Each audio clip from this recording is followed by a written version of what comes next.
sa pagsugo ni Hesus, panglakaw kamo sa tibuok kalibutan o gisangyaw ang maayong balita. Dili ni siya ordinaryong sugo, kung dili kinabuhi na gyud ang ibuhis aron matuman kining maong sugo. Ug tuod man sa pagsangyaw na sa mga apostoles ni Kristo ug sa iyang mga disipulo, ubay-ubay gid nila ang nangamatay ug usa sa nipatay nila mao si Saulo or kining ato rong gisaulog nga San Pablo. Iya man ang gihisgutan diri sa atong unang pagbasa nga purti gid niya ka manglulutos, iyang gipangpriso, iyang gipangpatay ang uban, pero gigamit siya ni Hesus aron mahimo siyang magsasangyaw sa pagtuo nga iyang gilutos. Ug mao ni ang buhing timaan si San Pablo sa giingon ni Kristo, love your enemies. Gilingay mong tupad na sugot kag patyon. Nako lang, sugot patyon. Dili. Kung mosugot tag patyon, makasangyaw gitas maayong balita. Kaya ang maayong balita manggod nga gisangyaw ni Kristo, mga igsoon, dili nang makadaog kas loto, makadaog ka swertres, mulampos kas imong pag-eskwela, madato ka, maayo kas imong sakit. Maura man gunay atong gitan-aw nga maayong balita. Unsa man gyud pinakamaayong balita? Nga kon mamatay ta uban og nagtuo og uban ni Kristo, mabuhi ta sa kahangturan.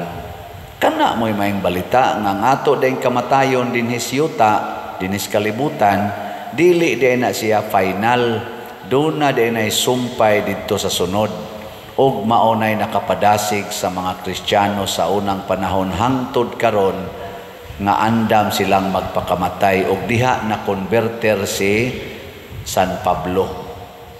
Kay nakita man niya nga ang iyang gipangpatay o ang iyang gipanglutos, iyang gipangpriso, wa man maglagot niya, wa man masuko niya, nyawasan mahadlok, mo likay lang sila aron nga way gubot, pero sige lang yapog sangyaw kay kanang nahadlok muundang man na pagsangyaw, inigingon nga hunong mo na likay na nga to, din agi na magsangyaw.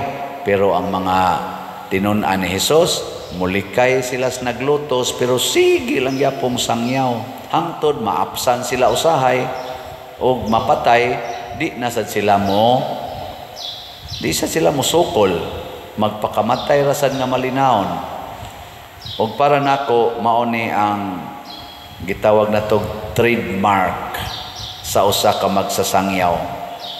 Ang mga pari nga Espanyol, mga Agustinian priest, mao'y nagsangyaw nga hinato og nagdala sa pagtuo og gidala nila ang imahin sa bata nga Señor Santo Niño. Hangtod karon mao ni atong gidebosyonan. Daghan kaayong tao nga naman tungod kay si Santo Niño nakapadani og maayo. Pero ato bayang timan-an nga kining maong Santo Niño ang atong gisigihag isa-isa sa atong kamot nga batubalani sa gugma, mao sad ni ang nagsugo nato nga ginganlag Hesus nga atong magtutudlo nga nag-ingon isangyaw ang maayong balita. Dili lang ta kutob warawara sa atong kamot kanamo maluoy kaunta kanimo nang ilaba, kung dili kamaugid tang mo lakaw og mo sangyaw. Unsaon man pagsangyaw? Una, kinahanglan nga dili kita magpabilin sa atong balay, mubiya gyud ta. Gilingay mong tupad, inaandam na kang mubiya sa inyo. Ina. Kamong mga asawa, di mo kasangyaw kung di mo mubiya sa inyong bana. Mga bana, di sad mo kasangyaw kung di mo mubiya sa inyong asawa. Mga ginikanan, di mo kasangyaw kung di mo mubiya sa inyong mga anak. Mausad ang mga anak. mubiya gyud sa mga ginikanan. Di sad mo kasangyaw kung di gid mo mubiya ang inyong balay, kay pinangga jud kay ninyo inyong balay. Na gani uban di gyud kasangyaw kay ngano man di kabiya sa ilang iro. Ang ilag yung iro ikuyog. Ikuyog yung iro hangtod na lang no ng iro moy muaw-aw sa ila untang sangyawan. No kay kuan mang iro madisturbo man ang mga bag-ong tao. So biyae na tanan, biyae. Muna ingos Kristo biyae gyud. Ikaduha, kinahanglan mutuo ta nga naatay gahom. Matud pa diri sa atong ebanghelyo, mauni ang timaan sa gahom sa mutuo ug mosunod nako. Naatay gahom. Ngilay na sang lingi sa imong tupad. Ingna ako mutuo jud kong gamhanan ka. Ana no, gamhanan. Nya unsa may atong gahom? Kani mo'y pinaka number 1 atong gahom, ang pagpapahawa og mga yawa. Ako sige kog balik-balik ana dinhi. Papahawaa ang yawa kay usahay magsalig magudta aning mga healing persons, mga healers, mga exorcists, nagtuotag para ra gid na nila. Dunay special nga ministry for exorcism, pero kitang tanan nga mga magtotoo kinahanglan ka maugid tang mopapahawa og yawa. Og unsa may gamiton sa pagpapahawag yawa, simple kayo, gugma, love. Muna si Kristo ningon siya, love your enemies. Ang makapapahawa sa yawa aning sigig away kana gyung paghigugmaay. O unsa may tan-awon sa nahigugma, dili ang ilang differences kung dili ang ilang common ground. Kana ba ang gitawag na to complementarity, dili ang disparity. Ano? Kung ang bana magsigig tan-aw naong sa asawa niya, magsiging bati kag naong niya, ang asawa sa magingon otro sa kang animala kang aperte guba gina. Pero mutan-aw ang bana nga kining among anak di gini mahitabo nga naami anak ug di patungod aning bayhana niya, ang asawa sad maingon wa gid ta kuroy anak kung dili patungod aning akong bana. Maghiusa na sila kay nga naman sus naa man gid ite produkto, natay common ground. Unya kung magbuwag ta magunsa na lang ning atong mga anak, kanang ingon ana ba no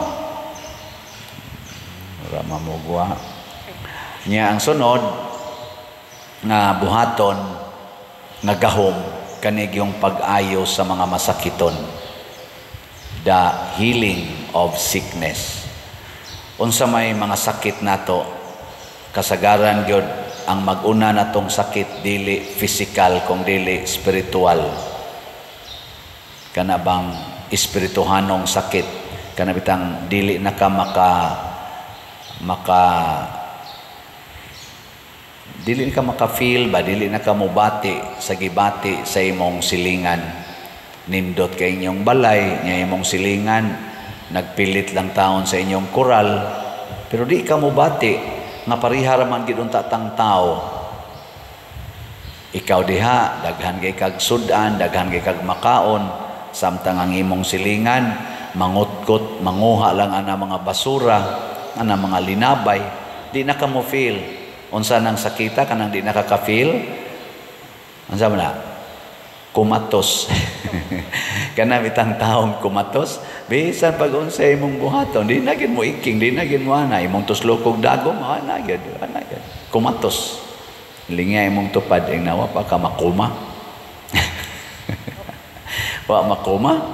Oy, daghan na kay mga asawa ron kumatos din agyud ka feel sa gibati silang bana. Ang mga bana sa di sad ka-feel sa gibati silang asawa, basta enjoy ko, bahala ka diha, gipakaon nati ka, bahala ka diha.